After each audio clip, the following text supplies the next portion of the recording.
Ladies and gentlemen, it is that time again. You are here listening to adults talk about cool stuff. This is ATACS episode number 36. A little bit later this time around because we got busy and we needed some time to play games. But I'm not alone. I'm your host, Paul from Atlanta, and joining me is Mr. Will from Greenville, North Carolina. Hello, Will. How are you? Whew, it was hard to get us all together, but we did it. Yeah, lots of logistical challenges today. I'm actually moving backwards in time, and you're moving forwards in time, which makes it a little difficult to get together. But, you know, it happens. Mr. Nate is now from Clayton. Hello, Nate. How are you? I'm doing all right. Got a cat on my lap, ready to go. Is the cat purring? I don't think so. No. Is the cat fat? It's chubby, I would say. I would count that as a happy cat. So that's pretty good. Also, we have Mr. Flex from Raleigh, North Carolina. Hello, Flex. How are you? Definitely from Raleigh. My address does not say any different. Of course not. We are not all from random small towns outside of these places that no one knows, but that's okay. Y'all are all liars. No, I would never lie to you. You have, and you would actually. That's no. Mm-hmm.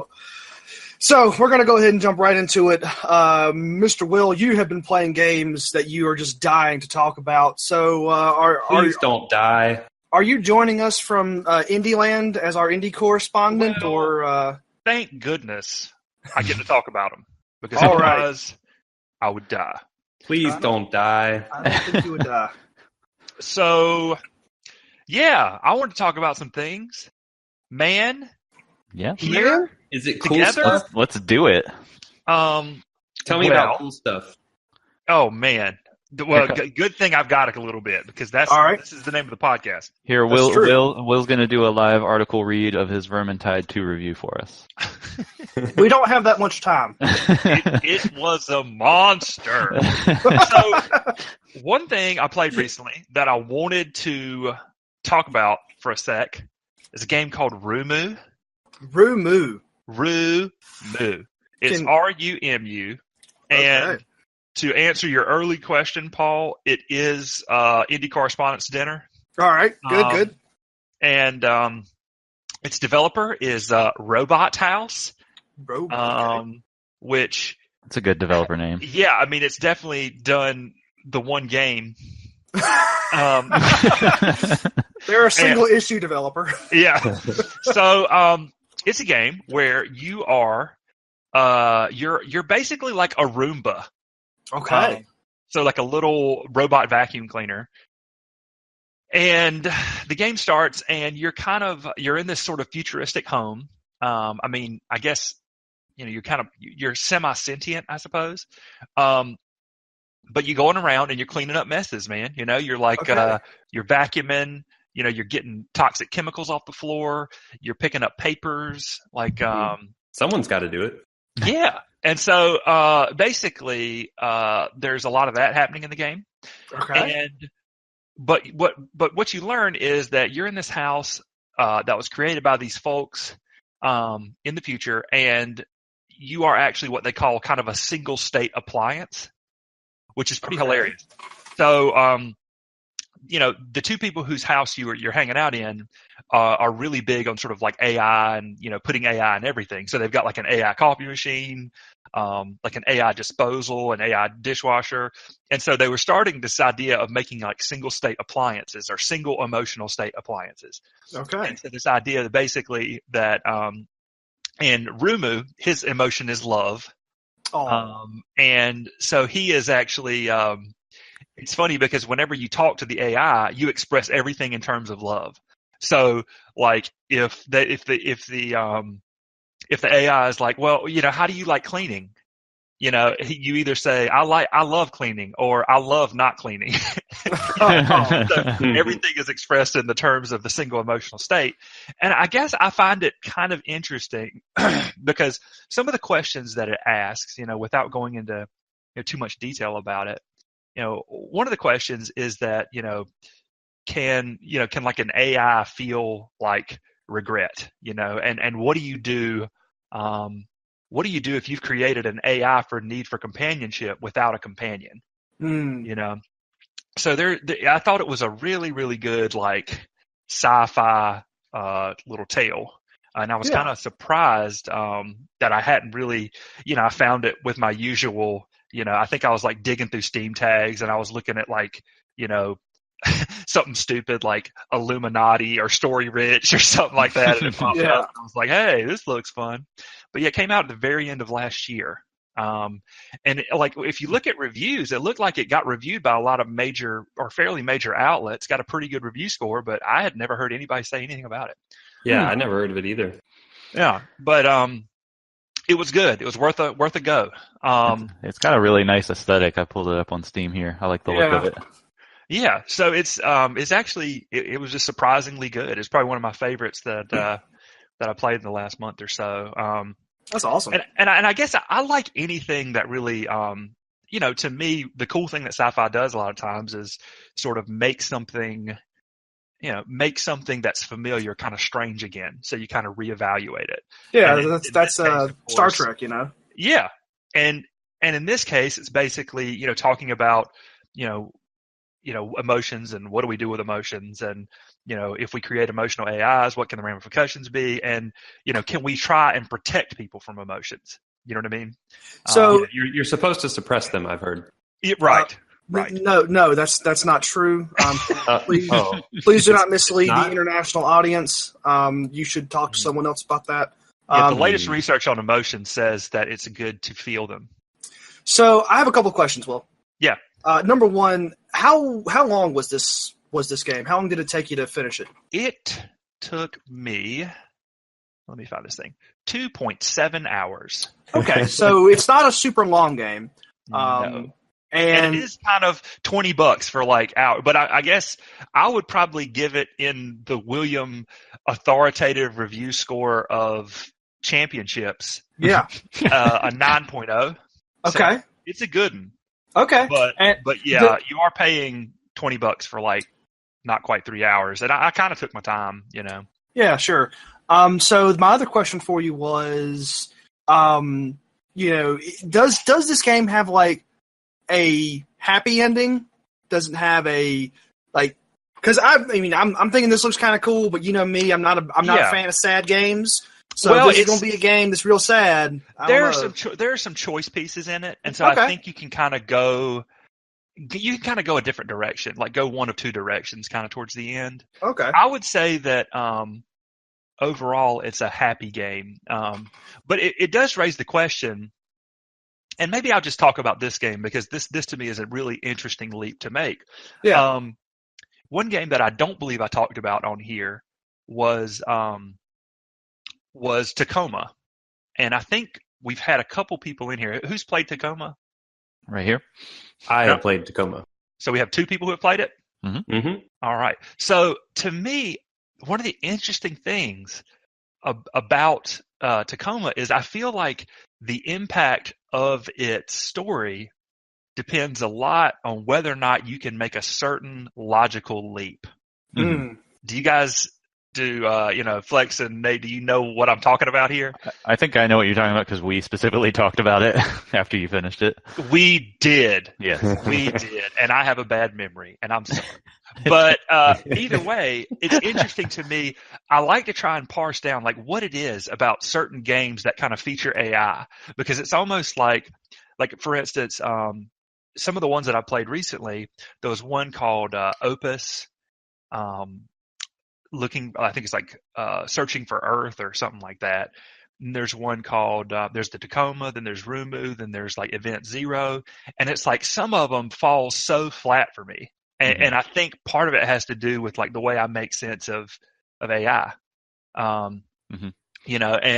then other ones like, Event Zero and Rumu really kind of resonate with me. And I think they explore something, really interesting and resonant. But I just think that's I would love to get into a deep conversation with somebody at some point about what it is about these different aspects of AI. And I think part of it is both Rumu and Event Zero had this idea that the AIs that have been created need people, Right. Like it's almost like they're programmed to to need somebody or to need companionship or to need like care and love and affection.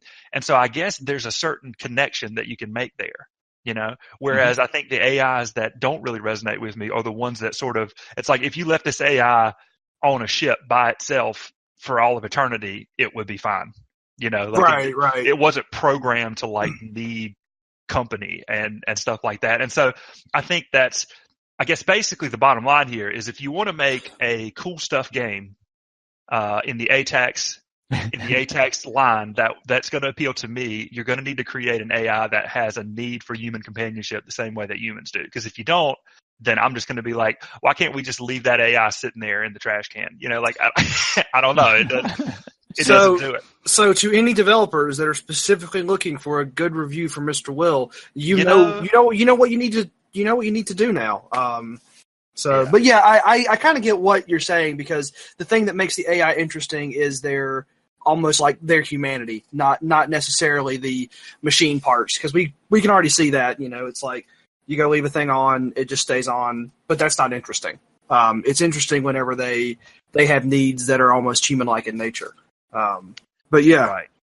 But that was and I think I played that probably about maybe a little over 2 weeks ago, but it's definitely, I wanted more people to hear about it, and, you know, our enormous listening audience, I wanted them to hear about it and be like, look, I need to go check this jam out. I mean, we are YouTube influencers, so you know. Yeah, I have my influencer E3 badge. Yeah, the hat, you know. Just continuing with the lies. Yeah. I have a Twitch channel. That's a true statement. Yeah. I believe you can find 1 hour of me streaming Dark Souls 3 before I gave up. So Rumu actually does sound really neat. It does sound really cool. Yeah, I always depend on you to point out games like this, because I will never find them, but it is now added to my wish list. What else you been playing, Will? Well, I did run my mouth a lot there, but I guess I'll mention for a second, there's this casual game that really, well, I guess you'd call it a casual game that really like got its hooks in me, called Shadowhand. Okay.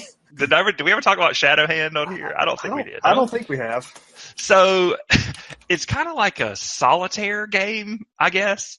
But at first, I played it because I'm just like always kind of interested in card games, and it's got like this sort of like turn-based RPG system layered on top of it.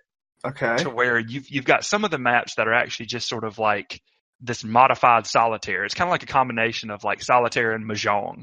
So you're like trying to get to certain cards that are locked beneath other cards, and you can only click a card that's one either above or below the one that you've got kind of turned over on the deck. But then, as you get longer and longer sequences of cards, you charge up these weapons that you use to attack enemies, and then there's even more stuff.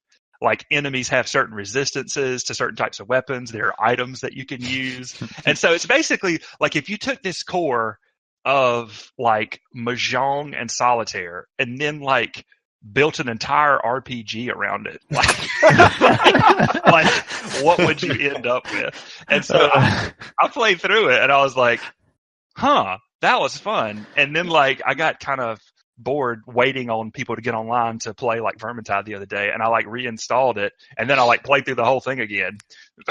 And it's for some reason it just, I don't know, I guess like it's such a simple kind of, but of course there's a lot to it. Like there are these little abilities that you can click that'll shuffle the whole cards. You can make a card into a spare, which will then let you put one on top of the card that's down there, and then that will kind of become your effective card. So if you kind of run out of hits or whatever you want to call it. But to me, it's totally goofy. And you dress this character up like with items that you find, and then that's your avatar that you see on the side is like however you've dressed it up. And one of the things that they didn't do was take the Sherwin-Williams approach where everything matches with everything. So my character looked like a total lunatic. Like, I mean, like a robber mask on top of a hat, on top of like a handkerchief, on top of, just like, and all the colors are clashing, but I was like, well, these have the abilities I want, so I'm just going to run around looking like a weirdo. So this actually sounds like my WoW character right after a new expansion has come out, where I've got like half my old gear, but then I found all this random new loot that just doesn't fit at all. Right. But I don't know that anybody is like, oh man, Shadowhand, I got to get into that noise. There's something that's like so it like screams like the current trends in game design over the past 10 years, where somebody had the idea of like, what if Solitaire had all these complex RPG mechanics? Right. Exactly. And so they're like little things, like for instance, there's a blade that like if in your combo you hit a 0, it primes the blade with poison. Oh boy. No, there's all kinds of like I said, it's really, they've built on this like simple, silly base game like so much, but this is the quality coverage that we have you here for. You get kind of like, I love it, sucked into it, because like you're like, oh, okay, I'm looking for a 4 or a 6, 4 or 6. Okay, if I get the 4, then I can get the 5, 6. If I go with the 3, I only can do 3. I better go ascending. I mean, it's just, but yeah, for some reason, the one thing better than Shadowhand is Shadowhand play-by-play. Yes, exactly. And then I like to listen to music while I play it. Like, I don't know, I think it's got this like goofy classical music, so I just turn that off and like play like new albums on Spotify while I'm like clicking on my little cards and whacking dudes with swords. Heavy metal combo bonus, right? Heavy metal does seem like it would go with it pretty well. But yeah, it's just, I don't know. I mean, it looks absolutely insane, but I've played it for 39 hours. Nice. But yeah, that's the other thing that I like it. Nice. Wow. So just so you might already be aware of this, but the developer of this has made another game called Regency Solitaire. What? So if you want to, I'll read you the description here. Experience romantic Regency England in this sumptuous solitaire card game. Ooh. Spicy. Sumptuous. You didn't need to advertise this. No, I needed to advertise. Unlock gameplay features with your makeover project and improve Bella's chances of finding true love. Oh my gosh, I need to get it. You know, how is Bella ever going to find her true love without my solitaire skills? I know. And apparently your ability to help people dress themselves. So. Yeah. Well, thanks for the heads up, Flex. I mean, I just followed the developer. From Shadowhand, just follow the developer, and you can. Oh, you mean you follow them on Twitter, right? The developer. Mm-hmm. Oh, God, get the news as soon as there's a new solitaire game, you're on it. Yeah. There's actually dedicated Twitter accounts for that. It looks like they have made multiple solitaire games based on their features. Oh boy. Yeah. So so that was a thing that I did a lot of, and now we're on to other things. All right. So I expect a full report on Regency Solitaire for episode 37. Help us build out that agenda a little bit early. So we'll go ahead and we'll just keep this I got Bella a necklace. Oh boy. Yes. What kind of necklace? Well, dazzling and sumptuous. All right, I'm shutting this down. Nate, save us from Regency Solitaire. Talk about anything else. It doesn't matter. I'm wondering if maybe Bella is actually an advanced AI. Who was given her need for human companionship by her creators, and that's why you need to find her a companion. Hey. You're so in my wheelhouse that you're going to be trapped there. Nate, I trusted you. Nino Kuni? Go! Does Nino Kuni have a solitaire minigame? No, but you know what? I wouldn't have been surprised if they put one in there. There's enough other systems in there, for God's sake. Have you finished Nino Kuni yet? Like, have you finished the main story and seen credits? Yes, I have. Excellent. So I've heard wildly varying accounts for how long that takes people. I'm going to guess this was around the 40-hour mark for you? Yeah, I think I was in the mid-40s. Okay.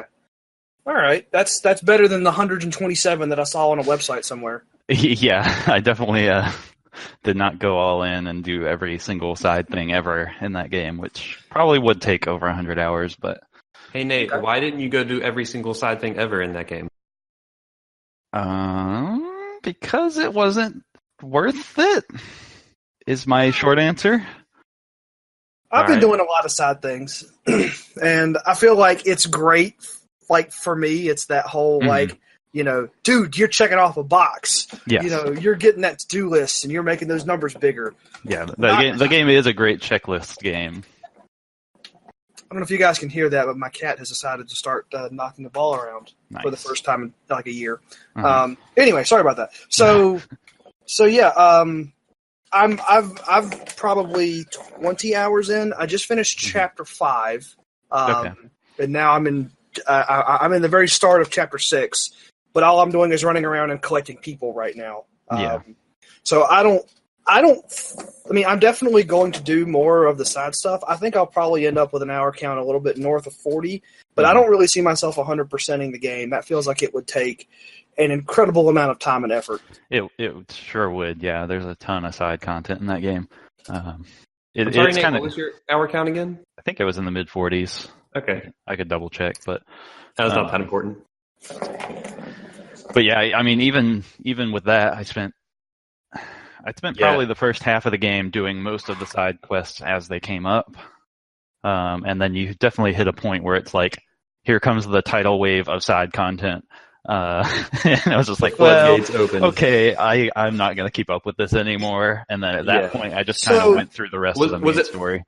Was it more, I assume it's some combination of these three things, but was it more that you just didn't want to spend the time, or the side quests weren't that beneficial gameplay wise, or were they really boring?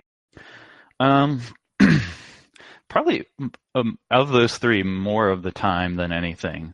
I think actually the quests in general and all the side activities, which aren't just in like traditional side quest format always, all of the side stuff you could spend time on in that game is generally worthwhile within the mechanics of the game. Right. That being said, the game is so easy that it doesn't matter.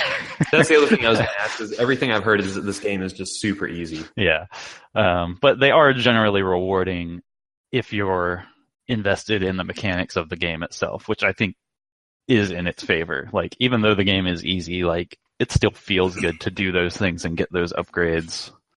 Yeah, right. and that's kind of like the spot that you just described is like the spot that I'm at right now, where it's like the game is easy, but I've been kind of steamrolling recently, and I got to one side quest where I fought a scary monster, one of the ones with the scary auras around them. Yeah, and that was actually really challenging. And I know the reason why it was challenging was because I haven't gone back and done inventory and resource management in like a while. Yeah, but I also am kind of at that point where I don't want the game to be too easy, but it's also nice knowing that I could just sort of like stop off and just go do 100 side activities and then drastically increase my own power level. You know? Totally. Yeah, absolutely.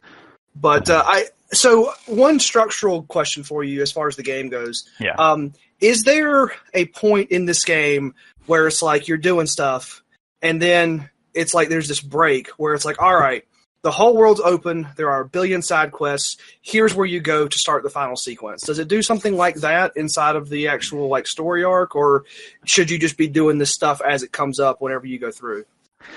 I mean, I would say if you are interested in doing the side stuff, it's probably better to do it as you're going through. I mean, there is definitely a point at the end of the game where it's like, all right, are you ready to go do the thing? And then you know that's like the point of no return situation. So one of the things, and this is a piece of game design that has always really frustrated me, is when games don't make it clear that you're about to start the end sequence or like whatever. Witcher 3 did a really good job where it's like, you know, you get to a point in the main quest and like a dialogue box just pops up, and it's they like, just say it in like the most gamey terms ever. And like even though that's kind of like hitting you over the head obvious, I really hate it whenever I'm playing one of these games and then I go a little too far and I miss a whole bunch of side content, and I'm like, shit, I should have known to go do this thing before Chapter 7 or something. Like, I wish the game would have told me that. But it sounds like Ni no Kuni gives you a pretty good indication. It's like, all right, don't go hit X on this block, or you will start the end sequence, which is good. It is very clear, and in fact, I think it does that about 3 times. Really? Okay. If I'm remembering the exact sequence, it's like, hey, do you want to go do the thing? You won't be able to, do anything else. And then you go do that thing. And then there's like a little break before the next part of the thing where you can go back out into the world and do stuff. And then it's like, okay, now if you want to continue on, like, here's your chance to bail out or not. And it does that at least once or twice. Okay. Well, that's good to know, because like that's kind of my preferred style, is to just sort of sit down and power through the main story until it gets hard, and then I'll go do side stuff until it's easier, and then eventually whenever it's like, all right, hit X to go to the final place, and it's like, then I'll go back and do a bunch of that side stuff. Totally. And I'm glad to hear they kind of have that break there. Mm-hmm. And like, to your point about like playing through the main story stuff until stuff gets hard, I will say that like probably not long after the point you're at, I stopped doing much side stuff at all and just went through the main stuff pretty much. And it didn't start getting harder until like the very end game. And like the final sequence actually ended up being, I think, for me personally, a lot more fun because I was like 20 levels under everything. Oh, wow. Nice. So that was interesting. Yeah, so the point that I'm at, I feel like I don't really have a whole lot of good options for like grinding out levels, because the last dungeon, and they're not dungeons, but you know what I mean. The last piece that I went through, I won't spoil it for anyone, but it had a lot of the vertical level design that was confusing because you had to use those little like transports to go from like point A to point B, and I decided about 65 seconds into that particular area, I'm just going to go run to the objective and then go to the next place. And I skipped all those monsters. I skipped all that loot because... Yeah, I think I know which one you're talking about, and it's very difficult to navigate and like explore thoroughly. That was the only part of the game where I have been like that frustrated by the actual like level design. Yeah. Because it didn't feel like it was exploration friendly. So it was just, I don't know, like it's something that I think I would like to go back to, but only if I could somehow have like a Metroid Prime 3D map sitting in a corner somewhere. That's what I feel like that area really needs. Mm-hmm. But I mean, overall, like you've finished it, and would you? Is it something that you would highly recommend? Just do you like it better than the first one? It's a really different game, so it's probably not even a fair question. But it is a very different game. I definitely don't personally like it nearly as much as I like the first one. Okay. But that doesn't mean I dislike it. It's just kind of like, I don't know. It's overall like positive impression, but generally like some things that I didn't love about it, or that just kind of wore thin after enough time. But like, I mean, the main thing that was missing for me in this one versus the first one was just like the sheer level of charm and like the magical nature of the world and characters and all that. I just felt like it just doesn't deliver on that stuff. I was gonna ask what that main thing was. But is this technically the same world as the first game? Yes. It's just like thousands of years later. They don't really make it clear. I'm sure it's... they don't even necessarily say it's later. It could be thousands of years before, but it's definitely not during the same time period. Right. Yeah. And I feel like, at least for my perspective, I mean, would you say that I'm about halfway through right now? Or? Yes. Yeah. Okay. Yeah. So maybe a little more. Okay. So from my perspective, this story started out super strong. Yes. And then as time has gone on, I've fallen off of it like just a little bit more. I'm not disliking my time with it, but the amount of holy crap that was the president with a gun at the very beginning of the game, that was definitely the high point of my engagement with the story. Yeah, I mean, definitely. I would say that intro sounded more interesting than anything in the story of the first game, too. I mean, I mean, I liked that first game a lot, and some of that could just be looking back with nostalgia.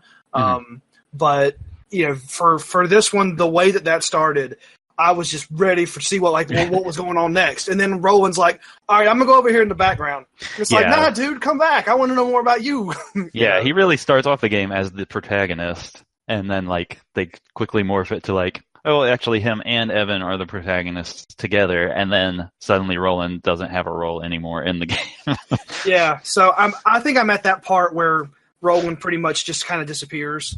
There's some more good stuff with Roland coming, so look forward to that. There's a pretty good section with him, but overall, I think they don't capitalize on their characters nearly as well as they could have. Most of the characters, other than Evan and Roland, are super flat. Yeah, there's been there was that one scene with the little girl who's the same age as Evan. You probably know the scene that I'm talking about. Yeah. which had some it had some charm to it, and some character, but that's the literal extent of the character interactions that I've really seen, and I am a little disappointed in that. This game feels much more like it's a systems game, and it's it's a numbers game, and it's not so much a characters game. Yeah. Which is, I think, what has led me to like it a lot less, because I was really invested in the world and characters of that first one. So again, it's been a while since I played that first game, but I'm trying to remember, and I remember feeling like a lot of the characters in that game were pretty flat, other than Mr. Drippy. And yeah, I guess that's fair. Yes, I mean, certainly Mr. Drippy was a big part of that game, but I feel like if you remove him, the boy you played as was super flat. I don't know. I really liked Oliver in the first game. I thought his progression and his journey throughout the game was really good. Yeah, I really liked Oliver. I really liked Mr. Drippy. And the fact that I can't recall off the top of my head the names of the other characters probably says something. Yeah, I couldn't even recall the name of Oliver. Yeah, I think the other characters are fairly flat. I think you're absolutely right about that. But those two for me were really good. Other than Mr. Drippy, that whole cast was fairly flat to me. But it's not even just yes, there probably isn't a huge gulf between the secondary characters in this game versus the first game, but just everything about the charm of the world and the writing and I don't know, just the feeling of that place. And maybe it's because it's a sequel and a lot of the stuff looks the same. That's kind of where I was going with this line of questioning is having not played the second one, it's but being set in the same world and similar style, obviously there's not the Ghibli influence, but how much of, because I know you really like both, I know this is true for Nate, I assume for Paul as well, you really like the first game a lot for its charm and its style and that kind of stuff. And I was just, trying to get the sense of how much of this do you think is just worse in its execution in the sequel versus just not as interesting because you've already seen it. Yeah, I think it's absolutely both. But even just one of the things I remember about the first game, I for whatever reason just absolutely loved the Wizard spellbook. I don't know if you remember that. Yes. You mean that menu that took forever to navigate? Yes, but but it was a very charming menu. It was exceptionally charming, menu / codex / world map. Yes, it was charming. Scary. It has all this stuff that a lot of games do just put into menus, but it was presented in such a charming and really interesting way that I just love that thing. It felt like a tome, like a virtual tome kind of, and that was really cool. And I'm definitely on board with you there. That was a really cool way to present that information. Yeah, and so between that and Mr. Drippy and I personally got really invested in Oliver's journey and growth in the first game. This game just doesn't have those things for me. Yeah, and I think for me it's not so much that the aesthetic has really worn on me, because I really do like the Ghibli aesthetic. It's just that maybe it is because I've seen it before in Ni no Kuni 1, but I feel like there are certain detail pieces that I noticed in Ni no Kuni 1 that I was like, holy crap, this is amazing. There's wind on the world map, and like just little things like that I haven't quite seen that same level of detail in Ni no Kuni 2. They could be there, and I just have gotten used to it because I played the first one. I haven't gone and done like a side-by-side or anything. But I think it's just, I think it is missing some of those little touches, and all those things just add up. Like, it's not like any one thing is breaking the game. It's just little things that add up. Yeah, I mean, I still think it's definitely worth playing. Yeah, and I'm not even saying I think it's terrible or anything. I overall liked my time with the game for sure. I just found that side of it to be disappointing. Mechanically, it's like this bizarre and like really interesting thing that doesn't really work all the time, but like they went for it and it's kind of cool. Yeah. It sounds kind of insane. Yeah. I mean, if you like numbers, boy, there are some numbers here. Mm-hmm. You have like all the various kinds of equipment. You have the party members. You got the Higgledies, which they're a system all to themselves. Yeah. The number of items in the game are just insane. There are thousands of feels like items just in this game that you don't know what any of it really is. You just know that you get a quest and you need 4 of something, and you hope to God you already have that in your inventory because you have no idea where it came from or where to get it. Yep. And then there's the kingdom building aspect with timers and all these other resources to worry about, and then there's the real-time strategy battles system with kingdom battles. I actually forgot about those. And the tactic tweaker thing in your menu where you can like say, oh, I want to be more resistant to fire right now. I can just turn this knob. Because I'm in a volcano, so that makes sense, right? There's so much going on in this game. It's completely bizarre and kind of ridiculous, but I kind of like it. Yes. Yeah, I don't know. The game's weird. Yeah. A lot of it reminds me of like in the old MMO days, like Asheron's Call type days. Mm-hmm. Just the number of numbers that they would throw at you and the number of systems and just needing entire Excel spreadsheets to optimize it. Yeah. I almost feel like that with how much stuff that they throw at you. But the game's also easy enough to where you can just be like, I don't know what this means, and just kind of run off. You can kind of just ignore whichever systems you don't want to deal with. Yeah, it's like I'm going to get really invested in the Higgledies and never touch the tactics tweaker. And that's fine. You're good, Yeah. But anyway. So I think I'm pretty Ni no Kuni'd out. I think I've said everything I want to say on that one. Did you have anything else that you want to talk about, Nate? Other than finishing that, the main thing I've been playing for the last few days, or week, I guess, is the new God of War. Ah, yes. Which I'm not super far in, but I can talk a little bit about, I guess.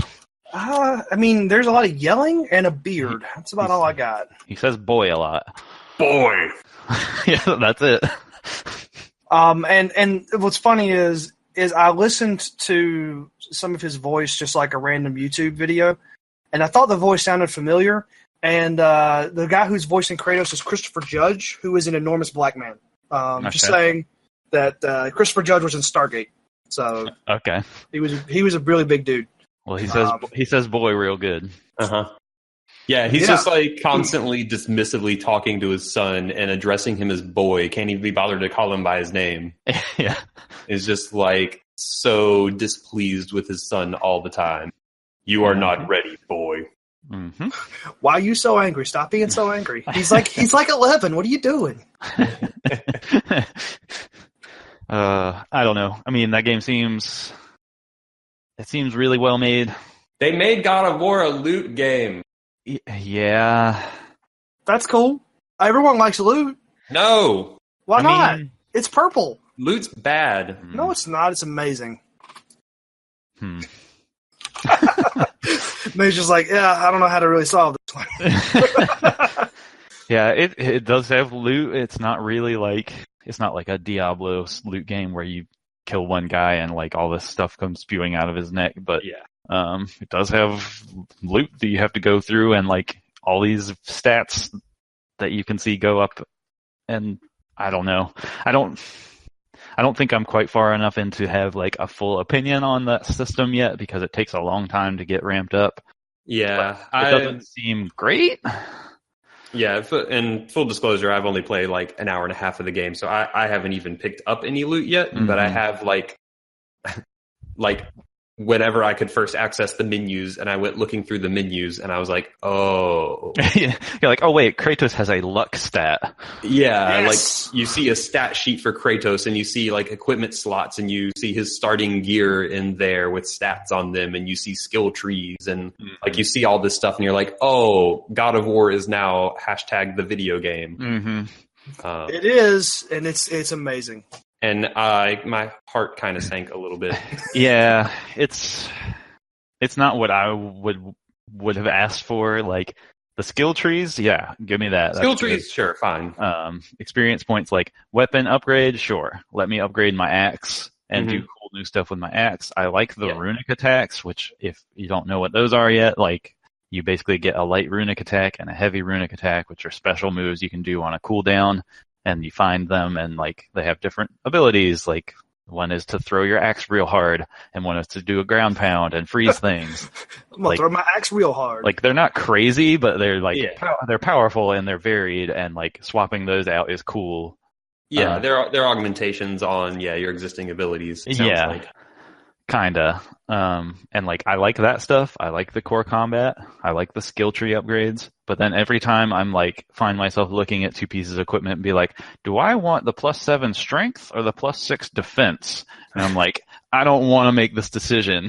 Yeah, like I'm just so over it. Yeah. Like they've like I think this is my breaking point. It's like we've just had loot creep its way into things for so many years. Like I remember when Darksiders 2 became a random loot game. Yeah. And like it just did not. I think that was kind of my first instance where I was like, all right, I don't know that I like random loot crawling into these like single player adventure games that are more actiony than about stats. Yeah. And then like it's just continued to appear in more and more games. And I think this is the game where I started up and I'm just like, I just don't know that I want to deal with any of this. Mm-hmm. Which I do want to clarify, or at least I think this is the case, that none of the route is randomized in this game. Okay, that's good. It seems if that's very true, then that goes a long way. I mean, yes. If there's too much loot and I have to constantly spend time sifting through it, like that'll still be frustrating. Yeah. It's regardless of whether it's random or not, but at least if it's not random, then like, it's not a ton where I'm like going through it all the time, but there are definitely always new options to be considering, but it feels prescribed. Like, this chest is going to have this bracer that does this thing. Okay. That's a little better. Yeah, and I feel like, and by the way, I'd like to note that Flex officially broke at 3:16 p.m. on the 29th of April. That's what happened. Well, I broke in this way. I've been broken in other ways for a long time, Paul. I feel like I saw just like some internet commentary that was kind of like what you're talking about, Flex, and then what Nate was saying, like there was a person on the internet, so of course this is totally right because I haven't played this game at all. Which is like, if you go do this side quest, you will always get this piece of loot, and this piece seems of loot to be the case. Is really good. So you can ignore the loot if you want to, or you can just go on the internet. It's like do these 9 side quests or whatever it is to get these 9 pieces of loot. That's the best in the game, and then you're done. Go. Yeah, some like Dark Souls has a lot of quote unquote loot, if you want to call it that, and it's all set in the world. And like that has never bothered me because it's always just different pieces of gear for different purposes, and you can use it to customize your character how you want and blah, blah, blah. It's the overwhelming like loot dumps of gear that's functionally similar, just slight number tweaks here and there.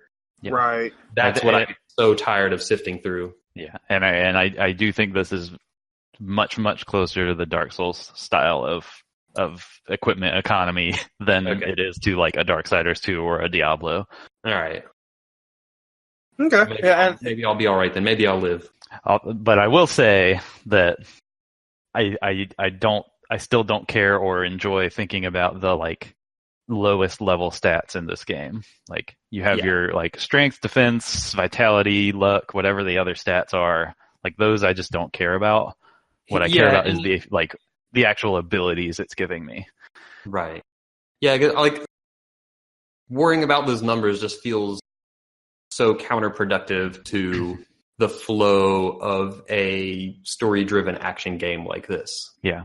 Like Right. you want to, like, at least for me, I feel like I want to stay in flow with the action and Yes. what's going on screen and not be bogged down with like tweaking numbers in a menu. Yeah. And I Right. want this, and like God of War had, very, very minor progression and RPG mechanics before.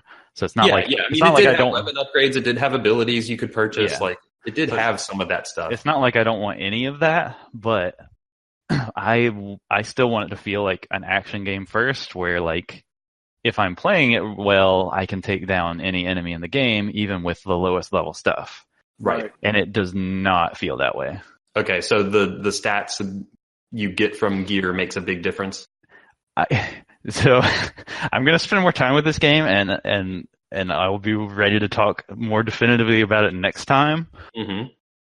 But here's my impression so far on those stats and your character level, which to me it seems really weird to me. So all of your equipment has a level.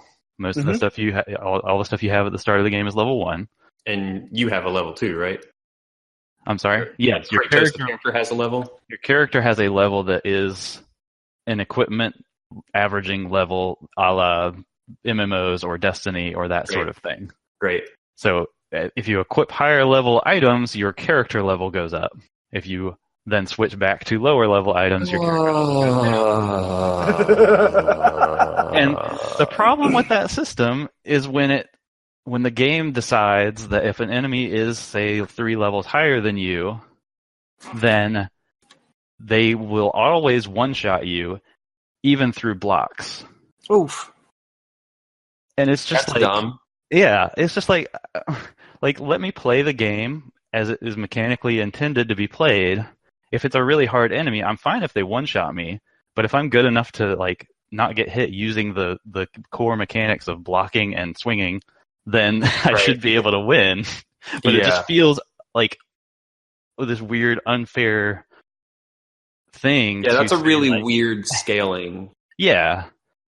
So then it's have like those kind of binary switches like that. Yeah. So then I'm looking at equipment, not thinking like, oh, this gives me defense versus vitality versus strength versus luck. I'm just like, well, give me the biggest number. Yeah, this makes my level the highest. And like those smaller numbers just seem so inconsequential.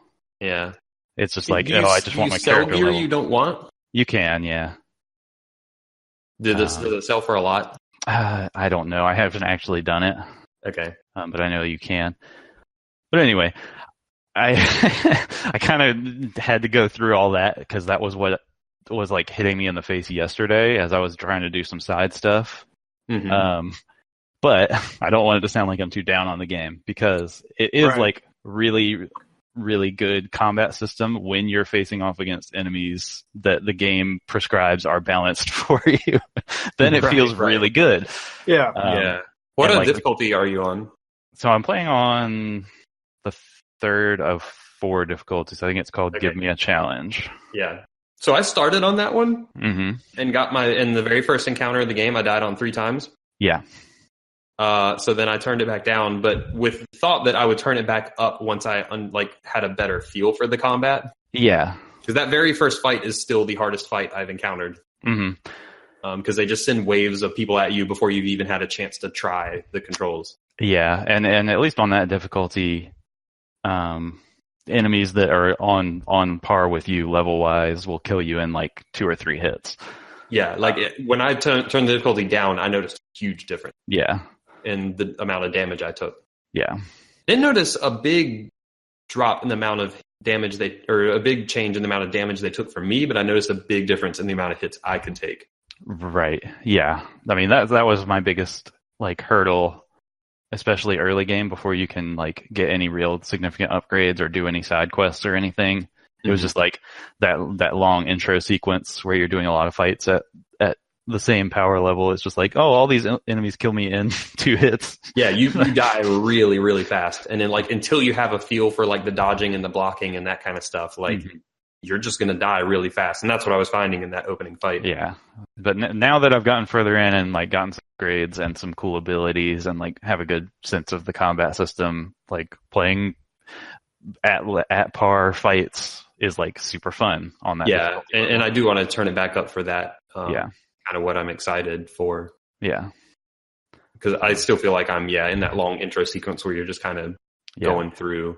And the thing that's so crazy to me about this game's combat design is like, it's a completely different perspective. You got completely different abilities from, the original God of War trilogy, but it still has like a lot of things that make it feel like God of War. It's still, I was thinking the same thing when I was playing it yesterday is in a lot of ways, like when you run down the checklist, like it seems like it should be a very different game. Like you don't even have your Blades of Chaos anymore. Right. But then when you're actually playing it, it's like, no, like there's still a very God of War flow to the combat. Yeah, like I'm still doing the same things that I did in those games, which I really like the combat in those original games. I'm curious if you've done this. I actually thought as I was wrapping up my play session yesterday that I kind of wanted to switch the controls to have light and heavy attack on square and triangle instead of R1 and R2. Yeah. Because my brain was instinctively, like, if I got caught off guard, I would instinctively hit square instead of R1 to attack. Which makes your son shoot. Yeah, which makes your son shoot. Yeah. Probably I'm like, doesn't okay, help. if my brain's already wired that way, maybe I should just go, because I saw that was a control option. They called it classic. Yeah. So maybe I should go just switch to that. Yeah. Yeah, I probably should have because I had the same problem, but now I'm used to the new one, so I'm probably good at this point. That's the debate I've been having is should I just make myself get used to the new one? Because a lot of action games seem to be switching from face buttons to triggers. Mm-hmm. Yeah, and like bringing up kind of the control scheme thing for just one quick second. I keep finding that as games are moving actions away from the face buttons and to the shoulder buttons, this is my first old man moment of video games. Like, I really am just like, well, back in my day, the shoulder buttons were forever. And it's like, no, I don't. I'm too young to be old. I just need to adapt to how the young children on the YouTube do it. Yeah, that's funny. But it's not even just... Because I think in general, moving away from face buttons for comments is smart because that thumb is often using the right thumbstick for camera or whatever else. So you don't want to overload what that thumb needs to hit. And for some games, like for like the Dark Souls games, they all have the attacks up top, and that's fine. Like I've always liked that for those games. I think there's just something specific in my brain about that very specific style of game that could be lumped together with, I don't know, like God of War or Bayonetta or Devil May Cry or, whatever in that kind of realm of games. Yeah. That for some reason, it's just ingrained in me that square is light attack and triangle is heavy attack. Yeah, you just want to hit square, square, triangle and make all the enemies go flying up in the air. That's how it works. Yeah, and then if you hold triangle, you launch up into the air and you keep hitting square and you juggle them, and that's just how all of those games work. Yep. Anyway, so Nate, how far into God of War are you? I don't know an hour count, probably 10 4 or 5? less. Okay. So and Flex, you're like an hour and a half in or so? Yeah, Nate will know what this means. I stopped right after I had a fight with someone who was just called Stranger who came to my house, which is where the game, I probably played about an hour and a half, and that fight was pure anime. That fight is amazing. That sounds amazing because everything is the anime.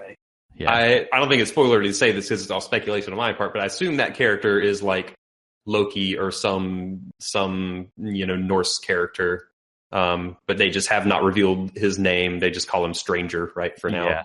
Yeah, and he just shows up, and you just have this like crazy superhero fight. Yeah, it's really ridiculous. It's amazing. So, I have one last question about God of War. Move on to other things. So of the Norse pantheon, I know you're probably not going to meet like everybody. But do they have a general awareness that their brethren, the Greek pantheon, are all dead and the person who did it's now living in their country? Based on my encounter with this person, I assume yes, but I'm obviously not anywhere nearly far enough to answer. Nate might be able to, though. Yeah, it's unclear. Okay. I think at this point that I'm at in the game, so the answer to that might be spoilery if I knew it, but I don't really. I think that Kratos is a stranger in a strange land, and I don't think it's spoilery to say like he is in this Midgard realm with the intention of flying under the radar and does not want to be found. And you could imagine probably why that would be. Yeah. So again, I don't feel like this is spoiler because it's in an hour into the game. Yeah. And it's really your first, up into this encounter is basically all tutorial. So this is really the first story moment in the game. There's nothing that happens before. But this character that you have this anime fight with, he is very clearly looking for you for some reason that is still unknown to me. Gotcha. And Kratos did not want to encounter this character because, like Nate said, he's trying to fly under the radar because he does not want to be discovered. So, right. He wants to not be found for some reason, and people want to find him for some reason. Well, sounds. I am curious as you guys get more in the game. Maybe we can talk about it offline. I've been really curious about how that game will narratively handle those two pantheons being in the same place and in the same world at the same time, and then that one of them is dead. Because I imagine it's kind of a big deal for one pantheon to know that an entire other pantheon was taken out. Right. I just want to know how they handle that narratively. Yeah, I'm really. I have this feeling they're not going to address this, but I am really curious, the gaps between the end of God of War 3 and this game. Yeah. How Kratos got to where he is now. Yeah, I'm curious to see if they try to fill in any of that blank space or not.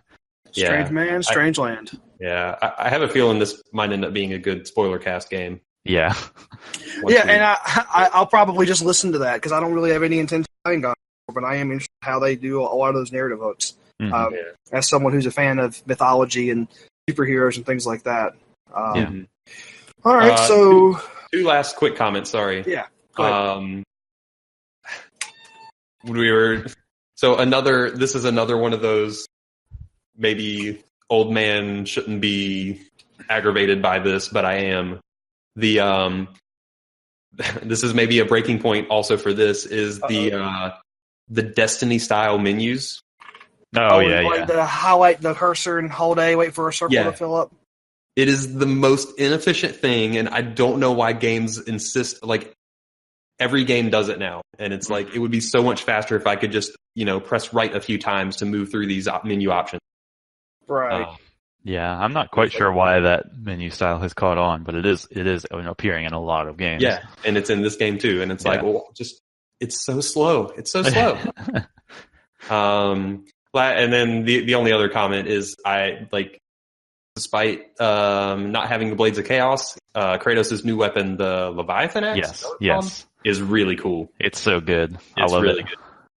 Yeah, it's in some ways it's just a hand axe, but you can throw it and then you can call it back to you, and that's awesome.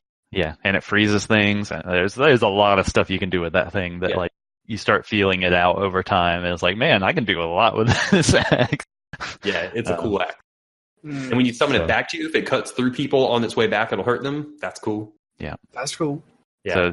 So despite all of my little complaints and belly aching about it, just pretend I talk for an hour starting now about all the good things about this game, and there probably is an hour's worth of things to talk about. Yeah, I think for me up front, I see the annoying stuff around the periphery, and I haven't been able to dig into the core very much yet. Yeah. But I'm looking forward to playing more. All right, so Nate, have you been? Is that pretty much it for you? That's it. All right, so I have a feeling that Flex and I are going to have some pretty quick segments, seeing as how I talked about most of my stuff during Nate's segment. But Flex, what have you been playing other than God of War? So the main thing I actually played in the past couple of weeks, or the most noteworthy thing, I guess, is I finished the main campaign of Celeste. Nice. Yeah, I like that game a lot. Yeah, that's a good game. It had kind of a slow start. There was a while on it where I wasn't quite sold on it. It doesn't make all of its like core ideas immediately apparent, and the worst level in the game is pretty early. Yeah. I think both narratively and mechanically, it got more interesting as it went. Yeah. And I actually think the thing I like most about the game is that as it went, it combines the two more. Yes, it does. Yeah, so you start seeing the narrative themes kind of manifest themselves in the level design. In a really like affecting way, I think. Yeah. And once I kind of made that connection and saw what they were doing, that's when I started really getting into the game. Yeah. And I think the moment that because I kind of knew, so this game is about anxiety, depression, mental disorders. I don't know exactly what you'd want to call it, but I mean, they use the term depression. Yeah. That's what this game is about. And I kind of knew that going in, but they never, the game never is really explicit about it for the first little while. Yeah. But it was, I won't go into details for spoiler reasons. Nate will know what I mean, though, but there's a moment with a feather, halfway through the game. That's so good. Yeah, and that moment was really powerful, and I think that was the moment that kind of drilled home, oh, this is what this game is about. Mm-hmm. And then from there on, my brain was kind of more, I don't know if it was more that my brain was more ready to make those connections, or if the game just did a better job at making those connections apparent. But regardless, the game, thematically and mechanically just gelled a whole lot better after that for me. Yeah, for sure. Yeah, so that was really cool. I think the controls also took me a little while to get used to. Mm-hmm. What did you end up playing it on? The Switch. Okay, yeah. And I ended up using more the thumbstick because I don't find any of the Switch D-pad options very... Yeah, didn't like the 4-button D-pad. Yeah, but because that should be a D-pad game, but I just don't think the Switch controllers have good D-pads or D-pad alternatives. Does the Switch Pro controller have a full D-pad? Or is it has a full cross D-pad. Yeah. But it's terrible. Oh, okay. I was about to say, that sounds like the way to play that game. Yeah, but... that's what I thought too. And I was I'm glad I have a Pro controller to have an actual legit D-pad instead of just 4 buttons. Mm-hmm. But there's a problem apparently with the Pro controller D-pad because I would be pressing up and try and do a dash straight up, but then my dash would go up and to the right. I think I did hear about that. It is an actual defect with that D-pad where it will sometimes register up as up and to the right. Yeah. Yeah, I heard that too. Yeah, and what I think it feels like the D-pad just rocks. So you can basically press up and right by only having your thumb on the up part. Yeah. And it's that's a shame. Yeah, so you just it caused me plenty of deaths, which you die a lot in that game, but it's you don't need more things contributing to your deaths. Mm-hmm. So I ended up using the thumbstick, which ended up working fine. I would have preferred a good D-pad, but I could at least the thumbstick did what I told it to do. Right. Yeah. Even if for a game like that, you don't want to have for precise 2D platformer, I always feel you never want to deal with the throw of a thumbstick. Yeah. It's you need something faster, but totally. It worked. If I wanted to do super hard B-sides, I might need to find a better solution, but for the main campaign, it was good. Mm-hmm. Yeah. Yeah. I mean, I used the Joy-Con D-pad for the whole thing, and it wasn't perfect, but it was functional. Yeah, I should go. If I play more, I should probably try that. Yeah, and we're not having a news today, and so I don't have this sourced, but I feel like I read a thing recently that Nintendo is redesigning their left Joy-Con for the connectivity problems. I think I saw that today, but I felt like I saw something that said that they were redesigning the D-pad on the Pro controller as well. I would hope so, even though it would be frustrating to buy a new one, but. Yeah, it's but not a good D-pad, which is an extra bummer because for the longest time, Nintendo was the only people making a good D-pad. Yeah, for sure. Right. And now, their D-pad on every system prior to the Switch was an amazing D-pad, and the Switch one's just terrible. which is so odd to me because, I really like that Pro Controller. I really like how it feels. Yeah, everything about that Pro Controller is great except for the D-pad. Which is like, that's the one thing that you would expect Nintendo to get right. You know what I mean? Yeah. So Nintendo's had a lot of bad controllers over the year, but they've always had good D-pads. And now they made a good controller with a terrible D-pad. I mean, even the 64 controller had a good D-pad on it. I remember using it the for Wii remote. Yeah, the 64 controller, the Wii remote, like everything's had a good D-pad. Yeah, I don't know. That's maybe we need to build our own controller out of cardboard. We're not gonna. I'm not gonna do that. You can do that. I'm not gonna do that. That's hard. Will it have a good D-pad? Probably not. Probably not. It's cardboard. It gets wet and soggy. If I'm building it, probably not. Yeah, but I ended up turning around on that game and really liking it. Yeah, that game That's is cool. really good. Yeah, and it has really good moments at the end. And I'll be very spoilery light here, but I think the way they address depression, anxiety, whatever in the end, and it's not to where it doesn't have that like video game triumphy moment of like, oh, we conquered it. Yes. Right. I think that's really good that for this subject matter they didn't go that route. Instead, they like showed how the main character like grew with that and lived with it.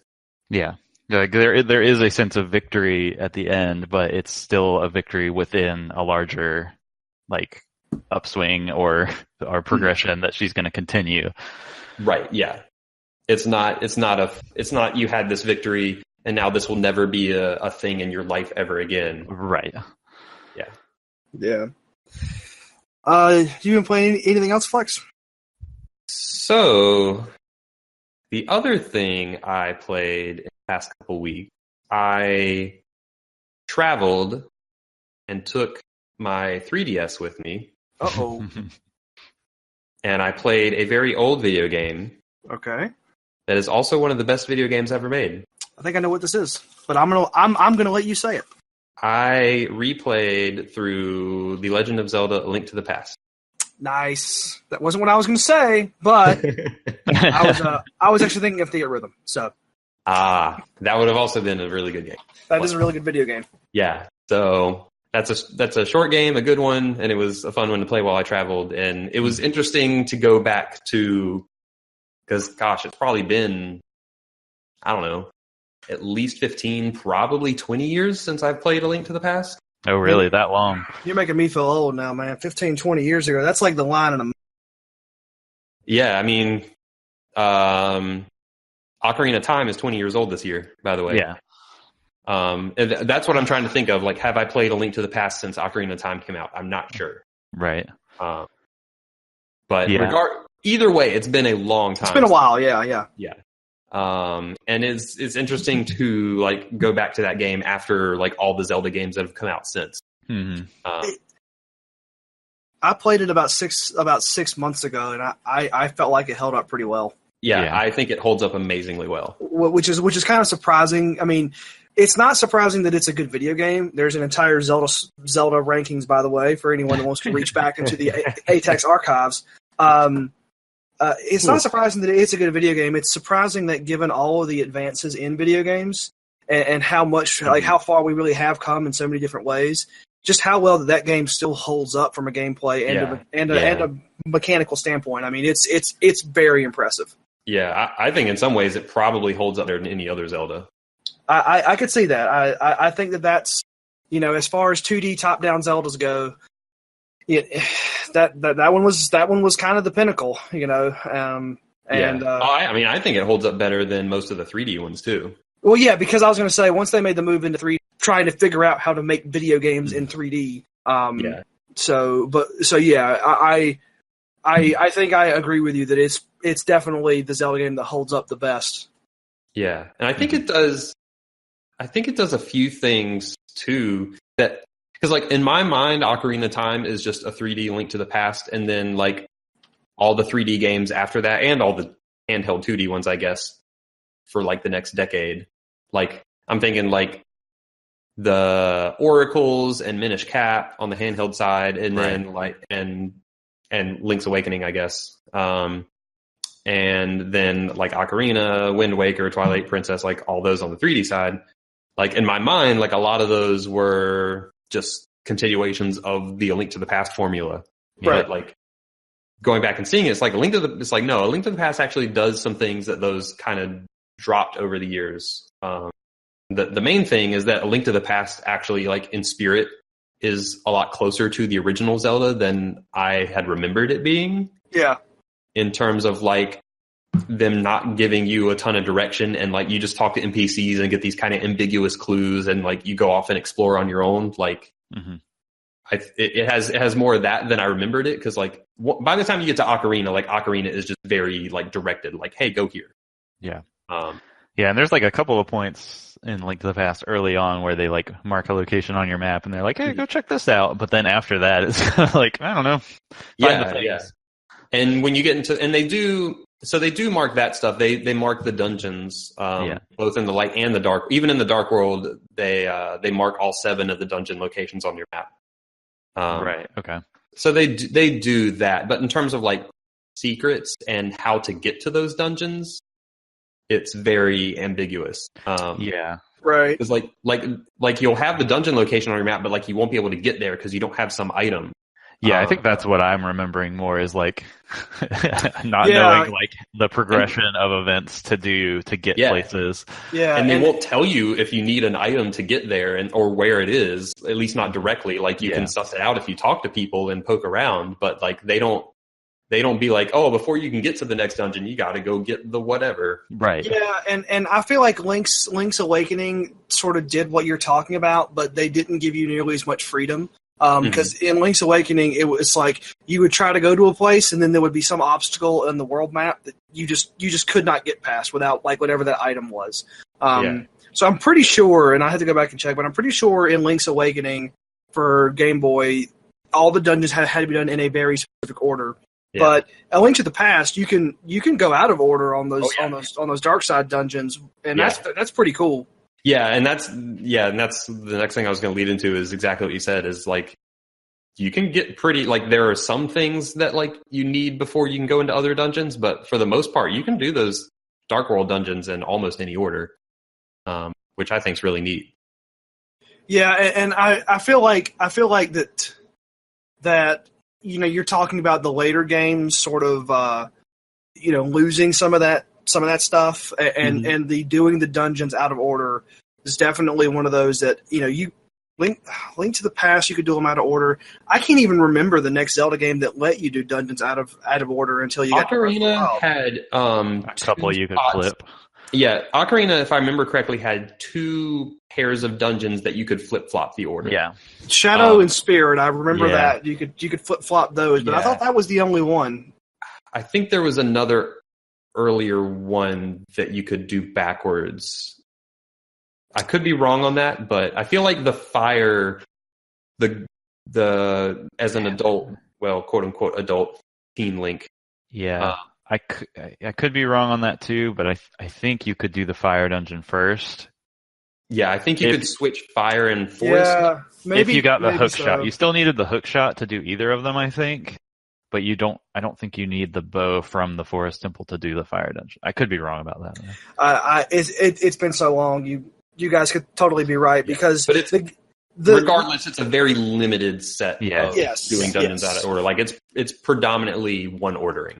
Now, A Link Between Worlds, which is obviously like a direct put up against Link to the Past, like that was one of their big things was you can do the dungeons in any order. Yeah. And one of the big criticisms of that was that people found the dungeons and the puzzle solving to be maybe a little too simple. I feel like because you could do them in any order. But if you're saying that you can really do a lot of the dungeons in Link to the Past out of order, do you feel like that same criticism can be levied there at all, or are those dungeons just more well designed than Link Between Worlds?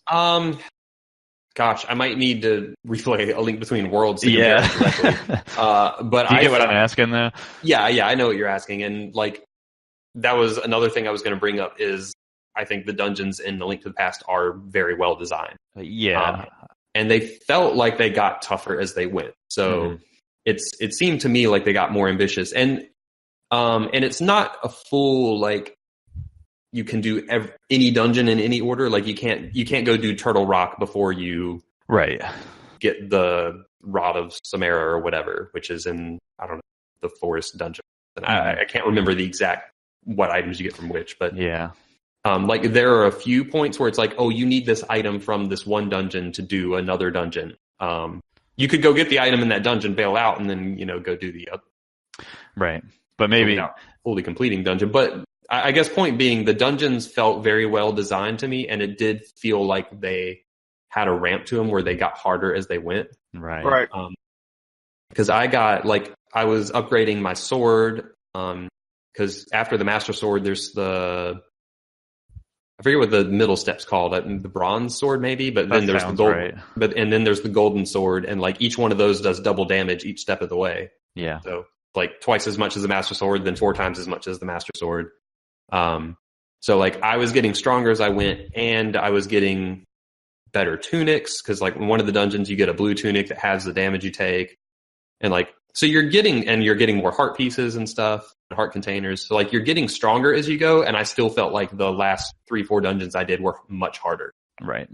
So like the dungeons and in addition to just raw combat effectiveness, I also thought the puzzles got a lot more confusing. So there's one dungeon. So Lake Hylia becomes a frozen ice lake in the Dark World, and there's a dungeon in there. And that dungeon, I probably spent I got most of the way through that dungeon and then got stumped and probably spent a good 20 minutes wandering my way through that dungeon. And like, all right, like this puzzle is just really freaking gnarly. So like this has been a long-winded way of saying, yes, I think the dungeons are extremely well designed, and I think they do ramp up in a way that being able to do them in any order does not hinder them. Like it's possible you could do a tougher one before an easier one. Yeah. Mm-hmm. But it's just not as flat as A Link Between Worlds was. Yeah, there is a ramp to them, and they feel like the dungeons feel substantial. Yeah. So like, cool. Yeah. All right. And there's actually, so maybe you guys can help me with this. Once you do, so A Link to the Past has a lot of dungeons too. Yeah. Almost certainly the most of any Zelda game. I can't think of one that would have more.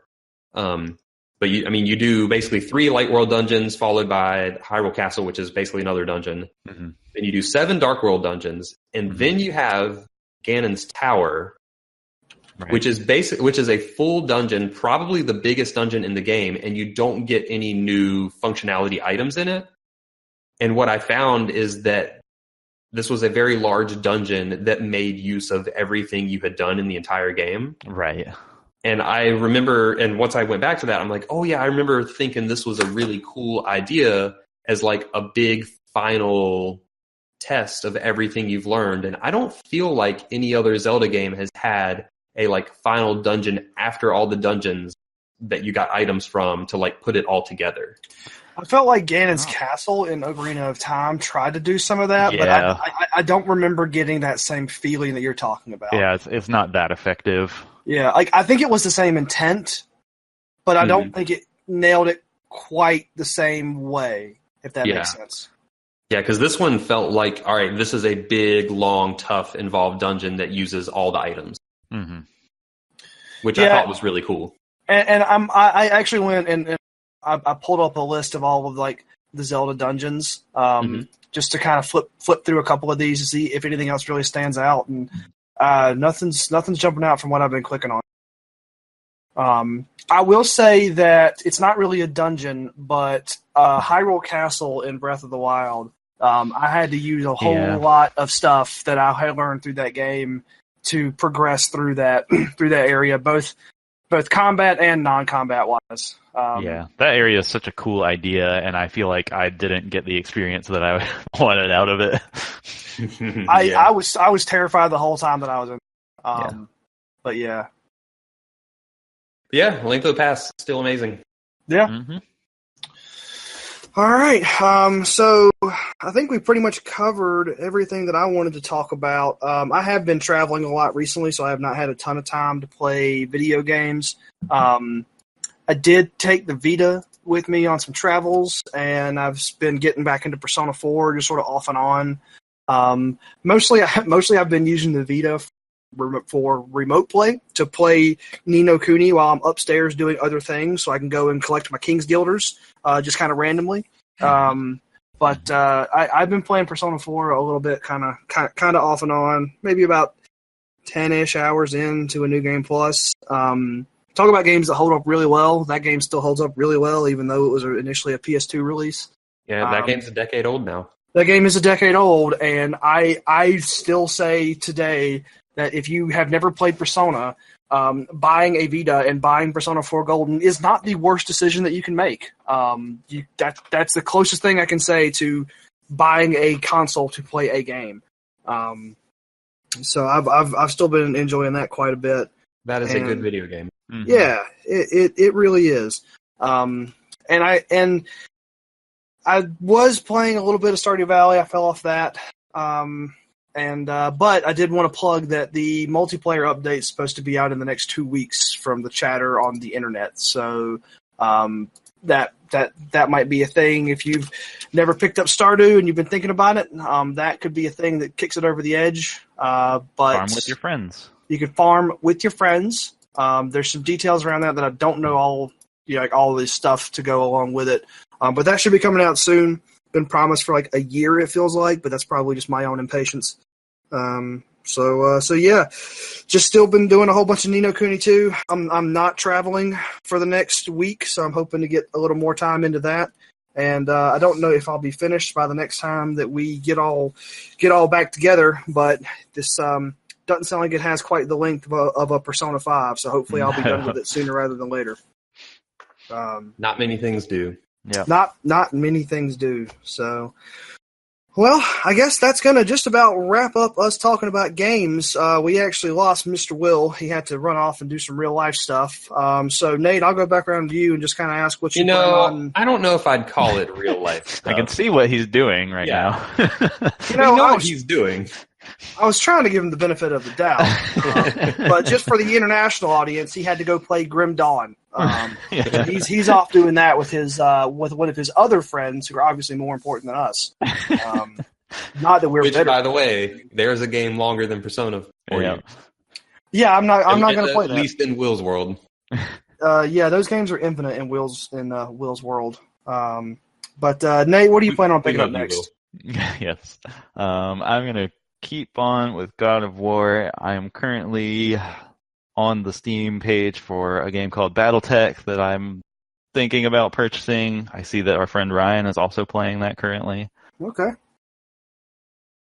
All right. That sounds like how long is God of War? I've heard like 30, 40 hours. 40, yeah, okay. That's what I've been hearing. Okay. So you're probably not going to be done with that one by the next time that we We'll see. ATACS. Yeah, probably not. Okay. Flex, what about you? I almost certainly will not, but that is the main thing I'm going to be playing is pretty much God of War. Okay. Might work in some co-op stuff here and there, not sure, but yeah, I'm full steam ahead on God of War. All right. As far as for me, I'm going to be full steam ahead on Ni no Kuni. That's pretty much the only thing that I think that I'm going to really try to sink time into. I'll be traveling a little bit for work week after next, so I'll probably end up putting a little more time into Persona 4. But I've been I've been toying around with a couple of things, and I might just put this out as a poll to the ATACS crew. So I finished all of the Fear 1 and its DLC. So now I'm looking at either playing through Fear 2 or getting on the Witcher train, because I have Witcher 1, 2, and 3 on PC. I was eventually going. I wasn't going to play them all back to back. Let's not get crazy now. But do I finish out Fear? For those campaigns for Fear 2 and 3, or do I take a Fear break and play The Witcher 1? That's going to be. If you're not feared out, I might just say go ahead and run out Fear Train. Okay. You're currently apparently playing Ni no Kuni and Persona 4, and I don't know that you need to add more giant bogged down RPGs to the mix. I mean, playing Persona 4, it's not like, since I've already played through the game once, I don't feel the need to just play through it continuously. It's just one of those, like, whenever I'm away from the PS4 and I've got an hour or two, I just pick up and play Persona 4. So I don't really count that as playing two RPGs at the same time. Gotcha. But regardless, I assume you were going to play The Witcher 1 before 2? Yes, I was planning on playing The Witcher 1 when I start my Witcher train. The Witcher 1 can be a little, let's say. He gave you the reasonable advice. I'm going to say I want to hear you play The Witcher 1. I want to hear you play The Witcher 1. I might just, yeah. That is a game. Yeah. For you, Paul, please, just from the start, you were probably going to do this anyway, but put the difficulty down as low as you can on The Witcher 1. I was going to do that. I'm sure you were. Down, put all of your points in strength, and just two-hand swords through people's skulls over and over. Well, I will. I will take that advice under consideration. The Witcher 2 feels substantially more like a modern video game than The Witcher 1. So, I mean, if you make it through Witcher 1, you're golden. Yeah. So, Witcher 1, is that better mouse and keyboard, or is that controller? I don't even know if you can do controller. Yeah, I don't know if it has controller support or not. Oh, well, now... I did controller for Witcher 2, though. Okay. All right. Well, Witcher 1, who knows? So, Witcher 1 came out... so all these games are developed in Poland, is that right? Yes. Yeah. CD Projekt Red is Polish? Yep. And there was a period through most of the 2000s where, quote-unquote, East Bloc European games were very rough and intentionally different. Intentionally different and dense and rough and kind of buggy and just kind of hard to wrap your head around. And the first Witcher was definitely of that era. Yeah, okay. It's bucking traditional design and control conventions to try something new. It does a lot of that stuff. Yeah, so, and each Witcher game in succession has gotten substantially more quote-unquote mainstream and Western in design. Mm-hmm. So basically what I'm hearing is that if I sit down and I play The Witcher 1 and I'm really just not having a good time, I should not push through. I should hit the eject button. I don't know if I'd say that. I think it's worth seeing. I think it's worth seeing, just maybe... I would take the advice of put it on easy and don't worry about any of the complicated systems. Just go full strength. That's what I did. I just played it on a lower difficulty, full strength build, just cleave through everything just to see the interesting stuff. All right. Okay. Yeah. And The Witcher 2 will feel like an amazing, polished, modern video game. All right. Well, I think I'll probably jump on the Fear train next, since those are significantly shorter games. Mm-hmm. Witcher 2, actually not that. Witcher 2 is like a 25-hour game. Yeah. But so Witcher 1's 30-40. Mm-hmm. Yeah, and kind of where this all started with me, and so sorry to take up so much time, but where this all started with me is I really, really enjoyed Witcher 3. And at one point in Witcher 3, I got the PC version because it was on some super sale with all of the DLC.